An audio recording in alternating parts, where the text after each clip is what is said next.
All right. Hey, we're on. Perfect. Good evening, everyone. Welcome to the Do Tell Story Swap. It's Tuesday, June the 14th, 2022. It's just so great to be here and to have you all here. Our usual host, Brandon, he's on a summer trip with a group of students, I believe. So we're flying by the seat of our pants tonight.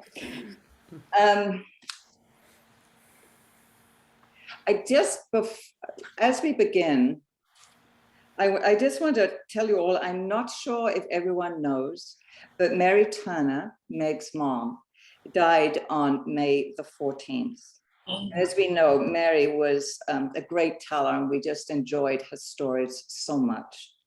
Mary joined the Do Tell Story Swap on February the 13th, 2013. And she entertained us regularly at the swap with all kinds of stories. They were personal stories, they were fables. And the last swap she attended was on April the 12th, 2022. And we will miss her greatly. Thank you, Katie. That's really very sweet.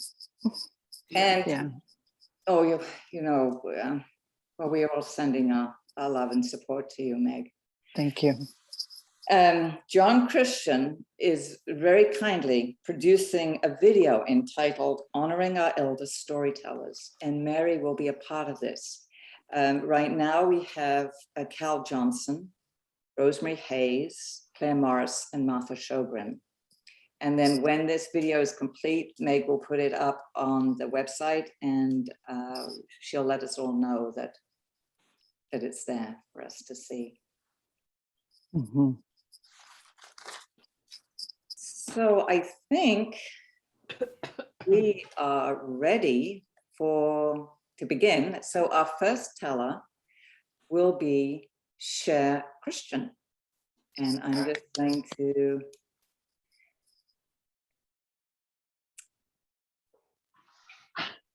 wait a minute. Make co-host, replacement. Sorry, spotlight for everyone.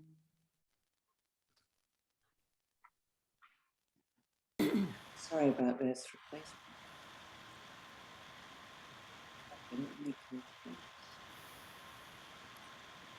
No, that doesn't do anything. Sorry about this, everyone. Let's see, add spotlight. Oh, there you go. Are you happy with that?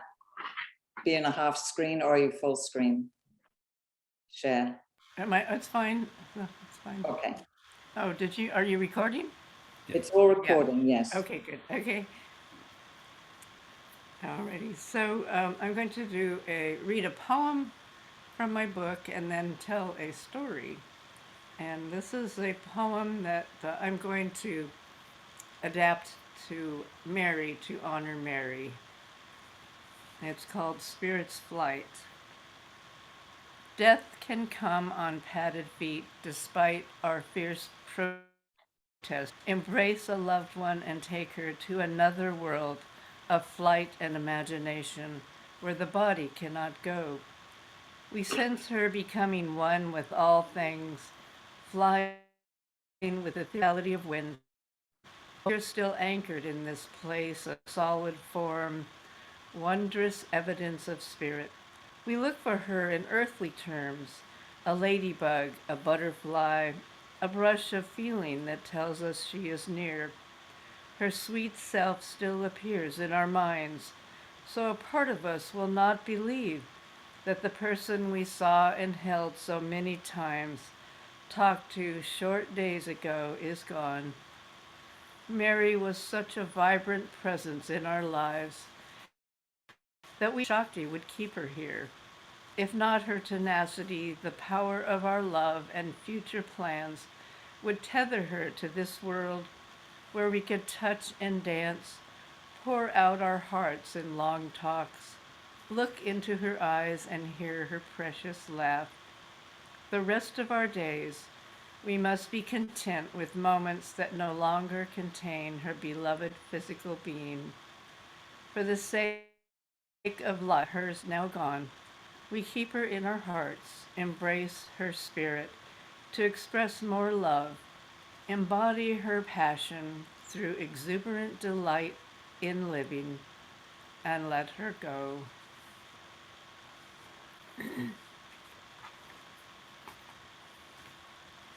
And the story that I'm going to tell is actually one I just recently sent in to Chicken Soup for the Soul. You're probably familiar with that. They have many, many collections of stories. And if you go to their website, it'll tell you how to submit, and it's quite easy if you want to submit one of your true stories. That's one of the requirements. So this is my true story. It's about Mai Tai, my kitty cat. So Mai Tai was dying from cancer despite all the efforts of me and the vet. I was really brokenhearted. I had had her for 13 years, gotten her as a beautiful little kitten. She was had really long, fluffy hair. She was orange and white and just gorgeous. And she had been with me through thick and thin for the last years, even the breakup of my boyfriend. And she was my family because I had gotten her not long after I had moved away from home. So I went to a psychic about it, and she told me that 3 months after Mai Tai died, that she would actually come back to me in the form of another cat, and that I would know her, I would recognize her somehow. So that was a little comforting, but I was still heartbroken. And as she got worse and worse, I didn't want her to suffer, and I just thought, well, I wonder if I should put her to sleep or if I should let her die naturally.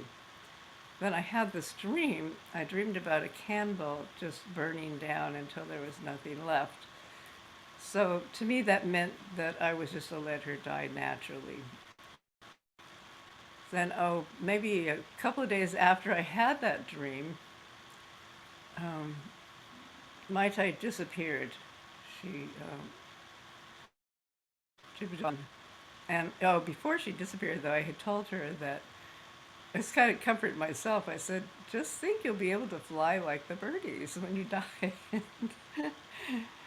But she had disappeared. And a couple of days later, my boyfriend and I went for a walk in the nearby forest, and we saw this crashed truck, and we just thought that was kind of curious. So we walked over to it and peeked in the cab of the truck, and there was Mai Tai, still alive, laying on the seat.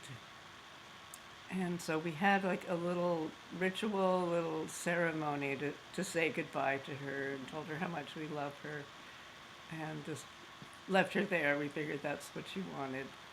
She, wanted to die alone. And then 3 days after that, I was in bed and I saw her form in spirit form appear up on this high shelf. And then she did that look of like, watch what I can do. And she flew down off the shelf.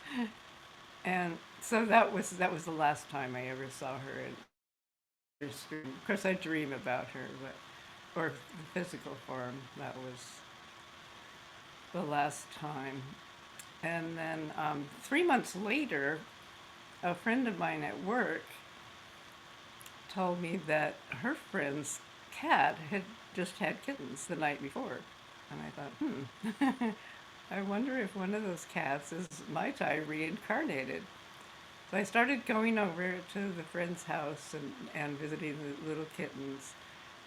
And, after several visits, standing there, I looked at one of the kittens and my whole body just flooded with emotion. And I went, oh my gosh, that one's Mai Tai. Even though she looked way different, she had short fur. She was black and white. She had a short tail. So I decided to take her, and when she was old enough, I named her Leela, which means divine play, and brought her home. And Mai Tai, when I had Mai Tai, she had a special trick she would do. Whenever I would tell her to run up the tree, she'd run up the tree and pause dramatically, like, look at me. And great. I would clap. When I got home with little Leela, I put her down and I said, run up the tree. And guess what she did? She went straight up the tree. So to me, that was an affirmation that she was Mai Tai returned. Who knows? Asha, beautiful. Thank you. Such a poem. The poem was just sort of said everything I'm sure that we're all feeling about Mary. So thank you. And then the cat story was so sweet, just beautiful. Thank you for sharing. Okay, so our next teller is Pete Moffat. So wait a minute, let me just see Pete and let me maybe, no, spotlight. Okay, where's Pete?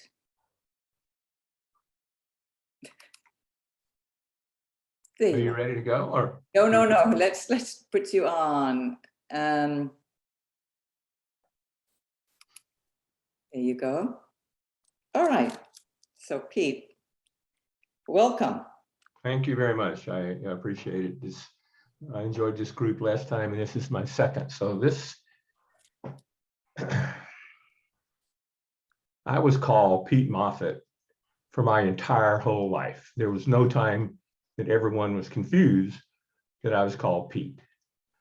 But actuality, my real name is Robert Parker Moffat Jr., my official name. And my father, Robert Parker Moffat, and my mother, Mary Moffat, did not want me to be called Bobby or Junior or any of those kind of names. So they just decided to call me Pete. And so for my whole life, that was my name, Pete. And we went on and worked just fine. But then years later, my mother and my wife and I were heading in a hurry from Houston down to Memorial Hospital. My wife and I, Pat, are running to the hospital for delivery of our first child. We were totally prepared for this experience, but we did not expect it would come 5 weeks ahead of time. So we rushed down to the hospital, we checked in, the sports did a great job, the staff and the professionals and everybody did a great job. My wife, Pat, just did a marvelous job, and we were in the delivery room and everything turned out just fine. And Pat was wonderful and smiling, and I was holding my son, Robert Parker Moffat III, the third after my name. And we were so happy and thrilled with that. And then all of a sudden, the doctor looking at from the other end said, wait a minute, there's another one in here. And Pat and I were totally shocked. We had no idea whatsoever there was going to be another child. I looked at the doctor. He was a black doctor, but his eyes in those days, with the whites of his eyes, were like big around, like, oh my goodness, there's another one in here. And a few minutes later, Pat and my son were holding in my head. So now we had twin boys.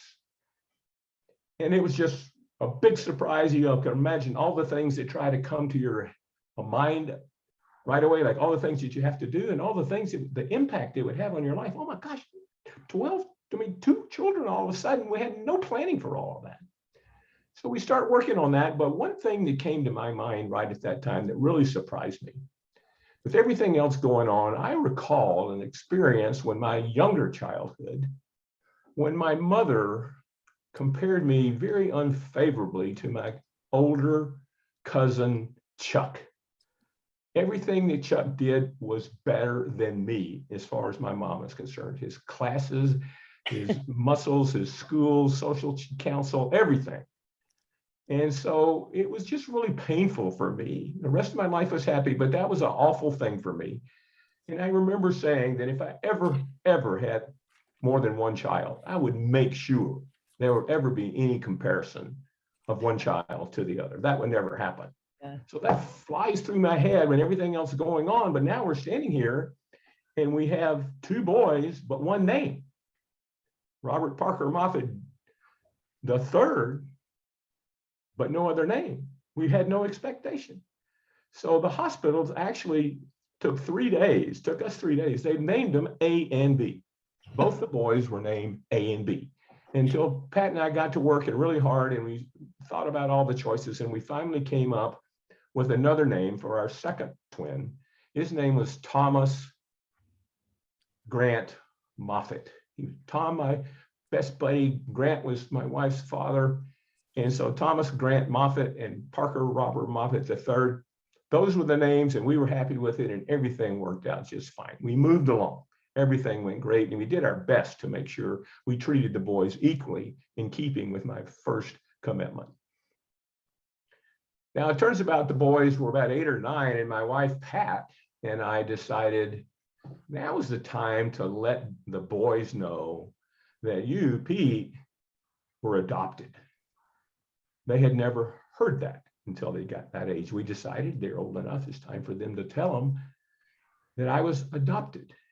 And so we explained to the boy that I had no interest in being adopted. I had no idea who or how it came about. I had never had any interest whatsoever. I always felt like that if some other people will call up to claim to be my parents, I said, that's not possible. Bob and Mary Moffett, they're my parents. Get on out of the way. And so that was the end of that. Never made a big deal out of it. So we're going along and life is going along. Now it's about 10 later and my father passed away. And he lived down in Galveston. And so me and my younger sister, Missy, and my younger son, we all moved or went down to Galveston to take care of Missy's affairs.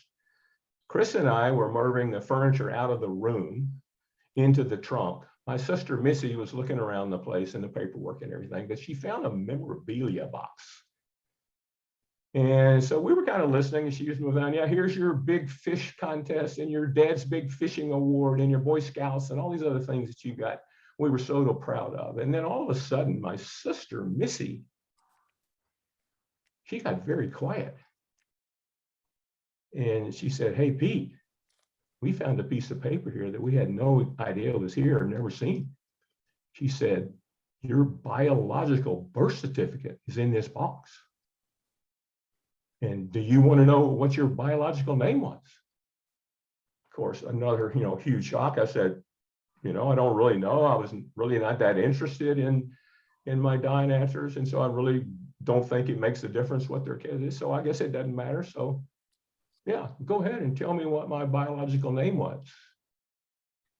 To my huge surprise, the name of my biological name was Thomas Wayne West. So it didn't take long for me to realize what a miracle that both of my boys were named after me.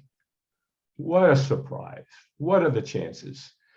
So for my whole life, my 3 of us have all felt like that the universe has granted us such a wonderful joy that both of the boys are named after me. Thank you very much. Thank you.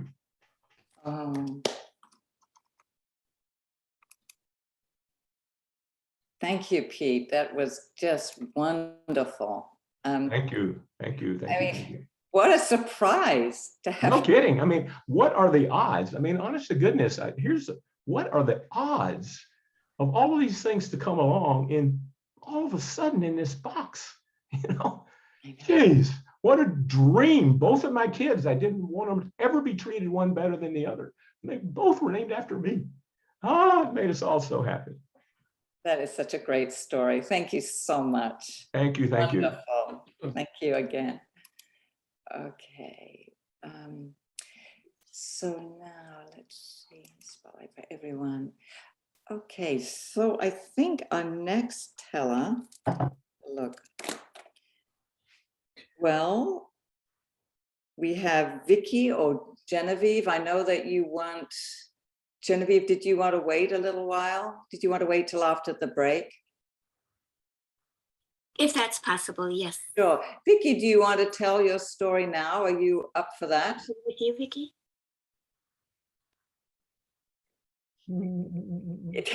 Is that a yes? Yep, sure. Okay. It might be a preview to your story, knowing you. As a preview, I was asked to tell an insect story, which I'm going to tell in an event in a couple of weeks. And so I thought, well, I'm going to riff on the grasshopper and the ant. Spring came like a fist of energy, bursting through the ground, tiny little spears of green, just feeling the chill of a March morning. And the winter bare branches clacked in the wind. And the grasshopper played a fiddle. He played a jig that was so joyful that it just caused the wildflowers to come up and bloom, and their big bell skirts wave in the grass, waving, dancing, and the tall lupin and the cow parsley shimmied with joy. And the birds joined in with their whistles and their tweets and their calls, and still the grasshopper played on. And the huge cumulus white clouds so attracted to his music that they sailed like Spanish galleon ships across a blue sky. And the grasshopper played on. And meanwhile, in the grass, part of the grass was shivering, and that's because at the base of the grass were the ants, and they were busy. They were very busy. They had things to do. You see, they were making lots of money because that's what they had to do before winter. So they were making lots and lots of money. Yeah. And so they were talking Bitcoin. Yes, they were. And they were talking buy low, sell high. Oh, yes, they were. Real estate. Big bucks. Promotions. The ants were very busy, and they ran into each other, and they drove their little tiny ant Porsches this way and that, and they were on their little tiny ant devices, and all was well. Summer blew in like an elegant hostess, welcoming all of life into an abundant season. And the grasshopper played a waltz.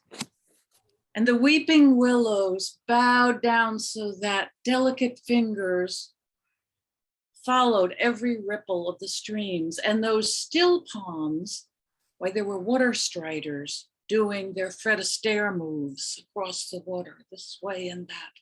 And the bullfrogs, of course, were busy adding to the cacophony of sound.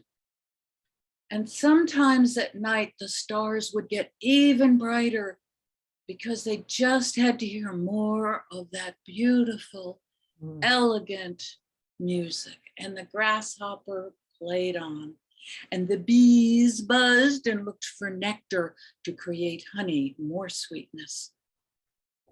But the leaf mold started to tremble. And in those patches, that's where the ants were. So they were taking their hard-earned money and they were buying stuff, lots of stuff. Oh boy, yep. Better Quest, Prada, Peloton, gotta have it.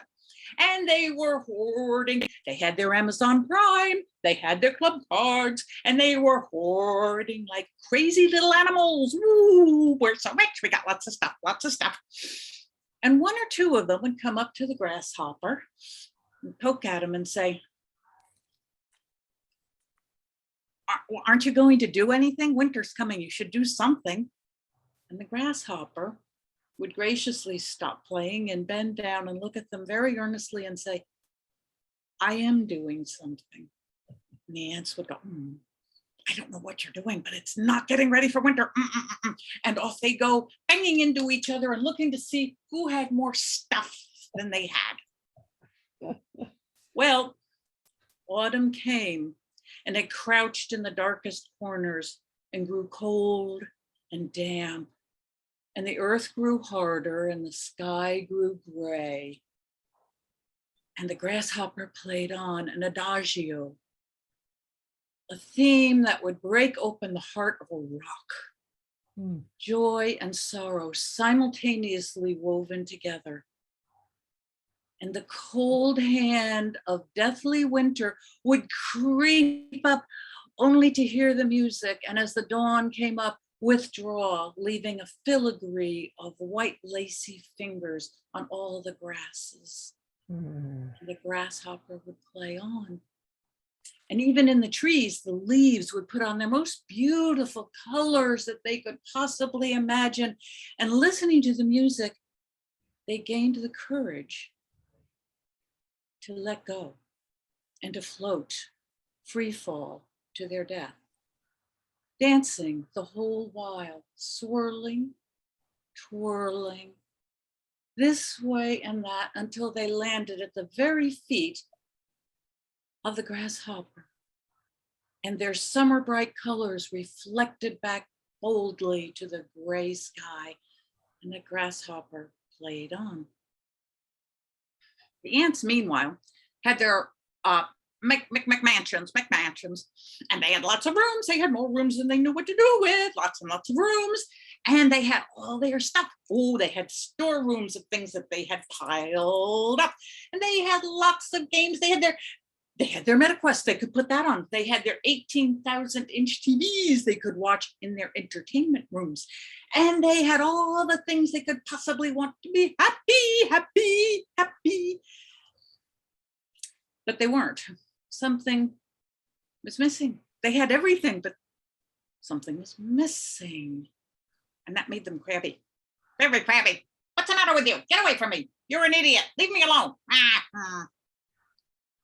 And the quieter they got, the more they could hear the adagio slipping under the door like a silk scarf, up, over, around, until it wrapped around their hearts and warmed their hearts. And they went outside and looked for the grasshopper, and there he was, playing his fiddle, shivering and shivering in the cold. And their hearts, newly opened, said, oh, and they talked to each other and they said, he's cold. We have to do something. No bug should suffer like this. That's not right for a bug.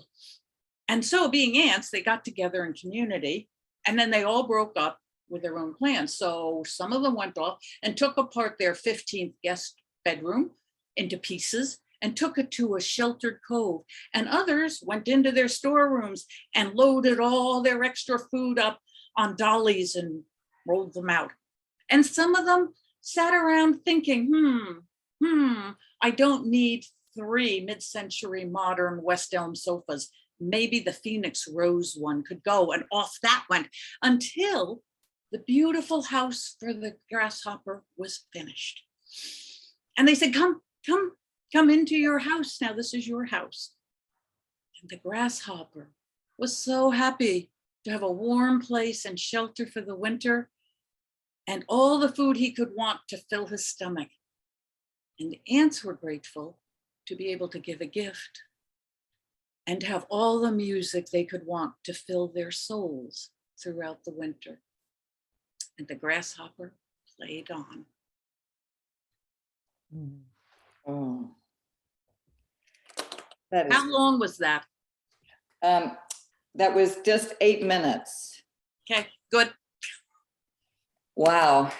I mean, it's such a beautiful story, and that we can imagine it all. And the fact that they had all the music that they needed. I mean, it was so beautiful. And the Spanish galleon ships sailed on through the blue sky. I mean, we've all seen those Spanish galleons. Thank you, Vicki, very much. Thank you. Beautiful, very beautiful. Thank you. Thank you. So now, Sharon, are you back? You seem to disappear. And would you like to tell your story now? Yeah, I'm hoping my computer will comply. Okay, because I suddenly realized you wanted to be admitted, and it was like, Yeah, it left me in the middle of Pete's story, and I never found out what happened to them. oh, Terrible. well, I'll have to find out during break. maybe on the break, Pete could just fill you in. Could fill me in and tell me what Okay. happened. Yeah, I think because it's such a beautiful story. Yes. Okay, so whenever you're ready. All right. Let's see. You might wonder why elderly people like me sometimes volunteer to sit in reception desks in the lobby of large hospitals. You might think that we want to help others find their way, serve our communities, do our part. If you're thinking that, you'd be wrong. We do those things because we like to snoop. And there's really no better place for seeing all the trouble that people get themselves into. For instance, this man that was sitting next to me just a couple of days ago with his young son, and he said to the boy, "You don't have to say very much. Just answer her questions and look her in the eye, and for goodness sake, put down your device and pay attention." And the little boy said, "You don't have to tell me that. I'm not a baby. I'm 6 years old." And the dad said, "I know, I'm just nervous." And the son said, "Why are you so nervous?" And I didn't hear the end to that because somebody came by with a big bouquet and said, "This needs to go up to room 520. So I got on the elevator, and when I got off on the 5th floor, there was a gaggle of nurses standing around one of them. And they were saying, "Why are you so nervous? Don't chew your fingernails. What do you know about this guy anyway?" And she said, "I don't know very much. I know he's raising a son by himself, but I don't know what happened to the mom.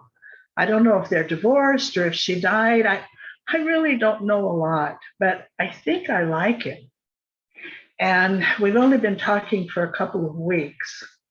And one of the nurses said, "It was lucky that you arranged a lunch date because it'll have a clear ending and you won't have to drag on. And if you don't feel like you should go forward with the relationship, you'll know right away." And she said, "I will? How will I know that?" Well, I didn't hear the answer to that because by then those women noticed that I was eavesdropping, and I went ahead to take the flowers down to the patient room. Well, when I got back, the poor little nurse was standing all alone in front of the elevator. And when she noticed me, she said, "Can I ask you something?" And I said, "Of course." And she said, "When you were young and dating, did you ever date anybody that you didn't know very well?" And I thought, well, I had a couple of blind dates that were kind of not fun, but mostly everybody that I dated, I knew from school or work or church. "No." "Why, are you getting ready for a date?" And she said, "Yes, and I'm so nervous about it." And I said, well, we always say to people in those situations, "What's the worst that could happen?" And she looked at me as if I were a complete imbecile. And she said, "Do you know how many things could go wrong? Everything could go wrong. What if I decide I really like him and he doesn't like me at all? Or what if he decides he really likes me and I don't like him at all? And what if we really like each other and the kid doesn't like me? Or what if we really don't like each other and the kid loves me and wants me to hang around?" I mean, the things that could go wrong are mathematically infinite. And I said, well, what about if it worked out? And she said, oh, the chances are slim. I would have to like him, he would have to like me, and the kid would have to like me, and I would have to like the kid. So I said, is that why you're standing here in front of this elevator watching the minutes of your lunch hour click by? And she started to reach, but she couldn't make herself do it. So I pushed the elevator button and I got on the elevator by myself and went down. When I got to the lobby, the father and son both stood up, but they sat back down when they saw that I was by myself. And by now, I have a serious rooting interest in this situation. I want things to work out for these young people. But 5 minutes go by and nobody comes out of that elevator. And then 10 minutes. It is 15 full minutes before we hear the ding and the elevator door opens and out comes that young nurse. And she runs up to them and says, I'm so sorry. I got stuck upstairs and now I don't even have time for lunch. I was afraid you'd already be gone. And he said, no, we're still here. I didn't hear what happened after that because somebody came by with a wheelchair and told me I had to take this person down to X-ray, and off I went. Now you might think that we older people who snoop onto other people's lives might be frustrated and upset because we never find out what happened. We never see the conclusion. But if you're thinking that, you'd be wrong. Because I have figured out at my age, I can make up any ending I like for these people, and you can too.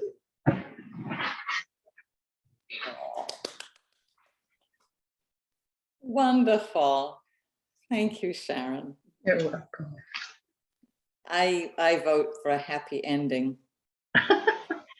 Me too. That is lovely. So right now we have Genevieve who wants to tell her story after the break. Is there anybody else who'd like to leap in? Or I have a story which is a long story, but I could tell like 10 minutes or 12 minutes of it. Meg, what do you think? Have you got any? We always like your stories. Tell, go ahead. Well, okay. Yeah, So tell. you don't mind? No, if no, it's no, no. Kind of long. Well, even if we go into the break, we're all here. You know, it'll be fine. Well, okay, you can jump up and down and say this is horribly boring and stop. Oh yeah, right. Okay, so this is very kind of you. All right, so here we go. Oh, wait a minute, I should probably.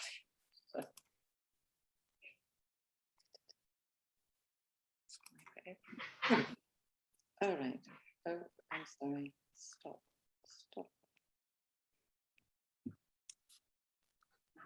All right.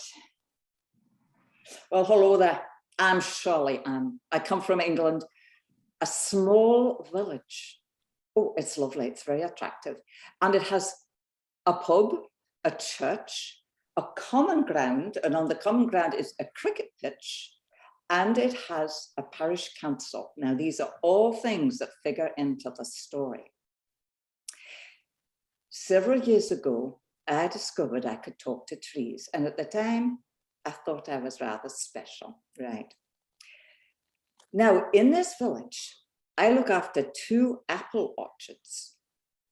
One was given to me by my mentor, Bruce, when he died, and the other belongs to my nephew, Graham. And it was Graham's orchard that was giving me a little problem. You see, some of the trees, just a few, didn't look so healthy. I mean, I think they were old, they were dying. But you know, because I talked to them, you know, they're like friends, they're like families. So what was I to do with them? Was I to chop them down? Oh, I just went back and forth. Finally, Len, my husband, he said, oh, for goodness sake, Shirley Ann, go and talk to the trees. Oh, I thought, why didn't I think of that? So off I go down to the orchard, And this time it was very strange because often the trees talk very directly to me, but they didn't. And I got the sense that they were telling me just to listen. And so I decided that's what I would do. And it was early spring and I heard the wind coming through the branches and the blossoms hadn't yet arrived. And I went back every day and I sat there and I talked to the trees until one day the gate to the orchard opened and somebody raced through and slammed the door shut. They stomped down the path and I saw it was Mr. Smithers. He's a newcomer to the village. He's one of those people who always complains. You know, the roosters call too loudly and too early in the morning. There are too many tractors on the main street. Why didn't he buy a remote Scottish island? I wish I'd asked him that. Anyway, he looked at me, he said, Mrs. Walters. Of course, he didn't call me Shirley Ann. He said, this is a disgrace. There's a right of way through this orchard, but there's only one way in. There's not another way out. I decided I'd do what the trees had told me. I just sat and listened. What I realized was that the more I listened, the more angry he became.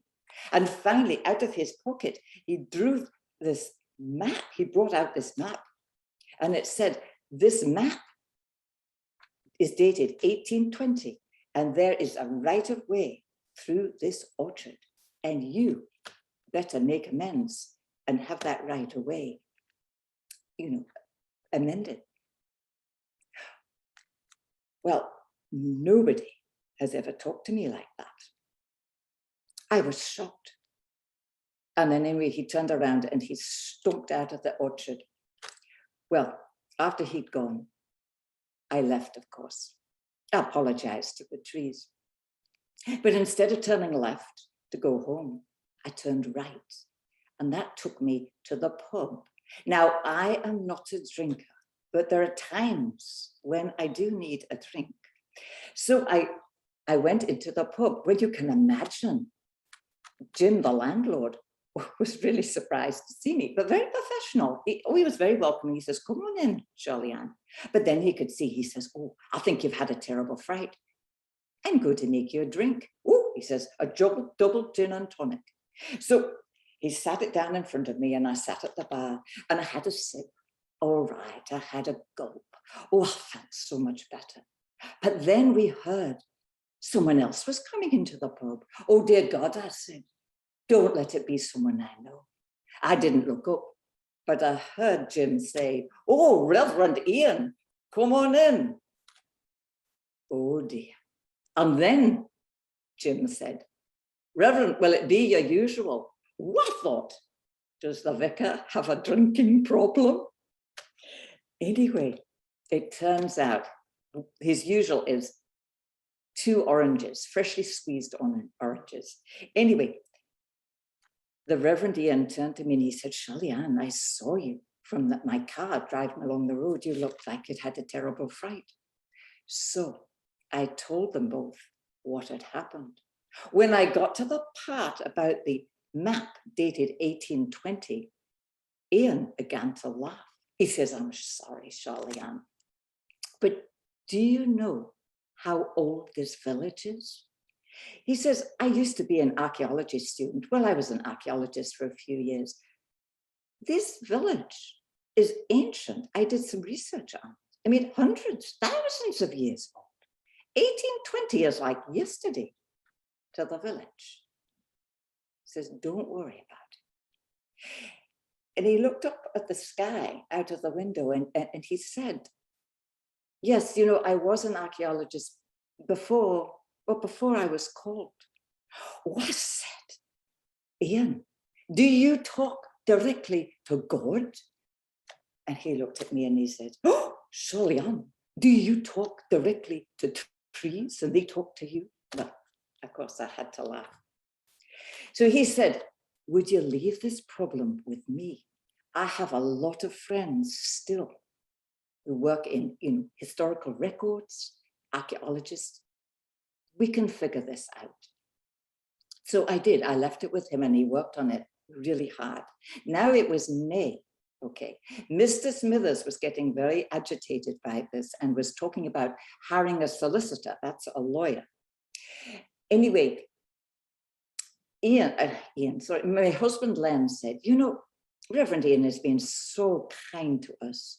I think we should go to church on Sunday. And so we did. So he was delighted to see us.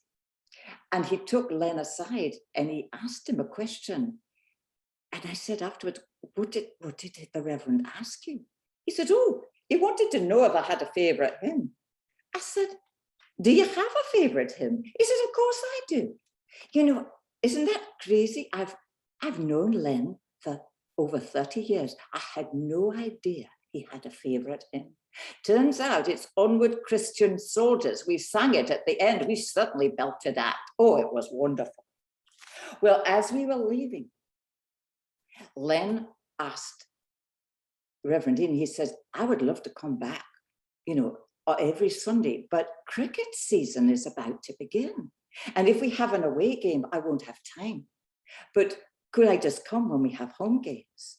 And of course, he said, I would be delighted. And then Len said, Ian, do you play cricket? And he was kind of evasive. He said, oh, I have in the past. Well, you know, Google is a great tool, isn't it? You can find out anything about everybody. So it turns out Ian played for his university. Some say he could have gone on and played for England. So when we had a chance, we asked if Ian would come and play for the team when it was a home game. And you know, he was a bowler, like a pitcher. Oh, he was very good.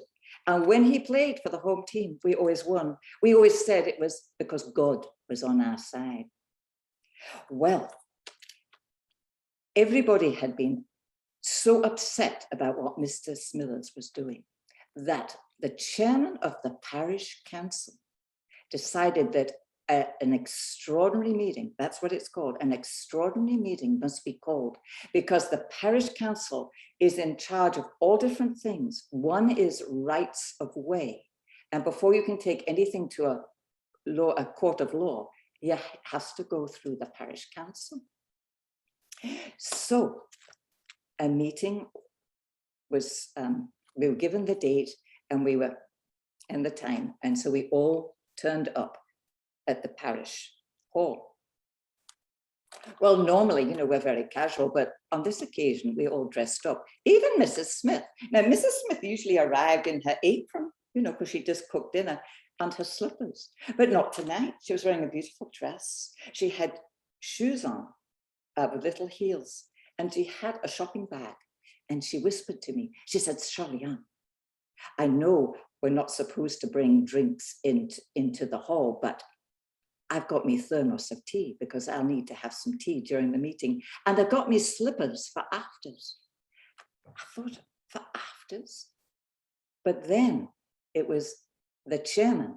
He called out to us and said that we had 5 minutes to settle down and to get our seats. Now, I have to tell you about the chairman. His name is Anthony Gurney, but everybody called him Grandpa Gurney. And he had a shock of white hair. It was always ruffled out. And he forgot to wear his hearing aid, or sometimes he forgot to put in his teeth. But tonight, I noticed, he had a haircut. He was wearing a dark blue suit. He had all his teeth in, and he had his hearing aid. He looked very sharp. Mr. Smithers was in an absolute dither because his solicitor, his lawyer, hadn't arrived. Well, 3 minutes before the meeting began, this man races in. Oh, he's so full of himself, talked about the terrible traffic. We live in the country. Anyway, then the lawyer sees the constable. There was the police constable was there. Why was the police there? Anyway, he says, oh, constable, I hope you don't mind. I've just parked my car. I hope it's not illegal. Well, the police constable straightened his shoulders. He said, sir, if your car is parked illegally, you will get a ticket. And if your car is there in an hour, it will be towed away. So, of course, he raced out and he came back just in time to hear Grandpa Gurney telling us what the rules were. There were 4 speakers, and each speaker had 10 minutes. And Graham, my nephew, was going to be the timer. So the first speaker was Mr. Smithers. He got up and he talked a bit about himself. And he talked about, well, what he'd been talking about all along, about this right of way, and that, you know, we had the map of 1820 and it was against the rules and against the law. And he ran out of time. So then it was his solicitor, and he got up and he told us all about himself and what a great chap he was. And he talked again about the map of 1820, and he ran out of time, so he had to sit down. I thought to myself, it's almost 30 minutes into the meeting and we haven't covered any new ground. I was becoming very disheartened. Then it was Reverend Ian's turn, and he stood up and he began to tell us some of the history of the village, how hundreds of years, even thousands of years ago, people from the west of England, the south of England, they would come through our village on these ancient trackways, these ancient roads. They were going to the sacred sites of Stonehenge and Avebury and Glastonbury. Oh, it was just amazing. And then he stopped and he introduced the specialist he'd brought. Now, this was a woman called Professor Alice Carter, and she came from Oxford University. Can you imagine? She'd come all the way down to our little village. Well, she got up to speak, but first she gave some slides to my nephew Graham to put up on the screen. And, you know, you could tell immediately she was quite comfortable talking in front of people. And she stood there and she smiled and she looked at each one of us. And then she began. Good evening. I'm so happy to be here. And then off she went. Well, she blew Mr. Smithers' argument out of the water, and she went on, and she had all these different slides, but the sort of climax was, she says, I came to the village this afternoon early, and I walked around. And she said, I walked the parish boundaries, and it's very important that you do this, that you all understand. And you should do it every year or twice a year with the Reverend Ian. Because she said, I was walking the boundaries and I was on the common land, where the cricket pitch is. And she said, there was a house close by, but on the common land, somebody had dug post holes and to put a fence in. There were fence posts and there was fencing. And she said, that is highly illegal and it must be dealt with right away. And she pointed on one of the slides, on one of the maps, where this was happening, taking place. It took us a few seconds to realize it was Mr. Smithers' house. There was a collective gasp. And that's when Grandpa Gurney said that the meeting was adjourned. He wanted to see the 4 speakers and the police constable in the back room. Oh, it seemed like they'd gone for a long, long time. But Graham, my nephew, he timed it. He said, Auntie, they were only gone about 10 minutes. Anyway, when they came back, Grandpa Gurney announced that Mr. Smithers apologized and that he'd withdrawn his complaint and that he had said that he would fill in those post holes and take all the fencing material away. And he had 48 hours to do it, and the constable was going to check on that. Oh, what a relief. And then the meeting was ended. Well, the first person I talked to, of course, was Mrs. Smith. There she was. She said, Shirley Ann, I've drunk all my tea. I'm really thirsty. Come on. And I've got my slippers. It's time to go to the pub and celebrate. And we did. Well, I just have to quickly keep you a few more minutes because Mr. Smithers, of course, put his house up for sale. He didn't want to stay there anymore. Well, it was on the market for a long time, overpriced, of course. And I've heard that there were many projects started in the house which hadn't been finished. So the price went lower and lower and lower. And finally, a lovely young family bought it. And when they moved in, you know me, I was the first one there. I'd baked some muffins. Well, they invited me in for a cup of tea and we had a lovely chat. And when I was about to leave, the wife, Pam, said to me, Shirley Ann, I have something I really want you to see. Come on, it's in the back. So we went out into the back garden, out through the garden gate, and there was a little wood that I hadn't really taken much notice of. It was just full with brambles, but I noticed somebody had cut a path, and I presumed it was Pam, into the little wood. It was getting dark. It was almost October now. But she says, come on, Shirley Ann, we can still see. So we went down this narrow path and we came to what only I could describe as a curtain of ivy. And she pulled it aside. And I walked into what I realized was a hollowed out oak tree, you know, like your redwoods, you know how. So there we were in this oak tree. I mean, it was sacred. And we just stood there silently. It was amazing. And then she said, Shirley Ann, I don't know if you know this, but I'm a sculptor and I love to work with wood. Woodworking is one of my favorite things. And as soon as we bought the house, I got these visions of that I wanted to carve statues of the goddess in wood. And I thought I'd use oak, but then I realized the wood I needed was apple wood. Now, do you know where I could find apple wood? It was by now kind of dark, but I was smiling broadly and I waited a few seconds before I answered. I said, Bam, I do know where you can find apple wood. Blessings, abundance, and healing to you all. Well, thank you for listening to that. I appreciate that.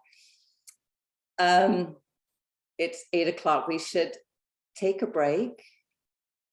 After the break, we'll come back. Sharon, if you want to, you could maybe talk to Pete and find out more of his story. And does that sound good? Is everybody on board? We'll maybe take 5 or so minutes, come back just after maybe 8:06.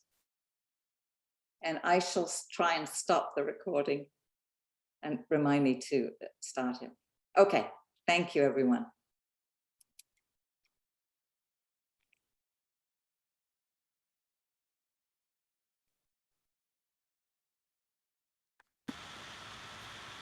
Hi, Kenneth, are you there? Looks dark where you are. I think he's gone for the minute. Maybe it's hard to tell. Yeah. I ran across a CD that I picked up from Kenneth when he was moving up to Washington. And I hadn't listened to it in all these years. I mean, he's been gone for a little while from us. And my goodness, it just reminded me that he had some wonderful stories, just lovely. It's one of those things that, hey, if anybody wants to borrow it, I will be glad to lend it, just because you got to hear his stories. They're really quite wonderful. The way that they're about when he grew up in New Mexico and the gang of boys that he ran around with. There he is. I'm telling him about your CD, Kenneth, and how wonderful it is. And I'd love to, if anybody wanted to borrow it from me, I'm offering it because it's just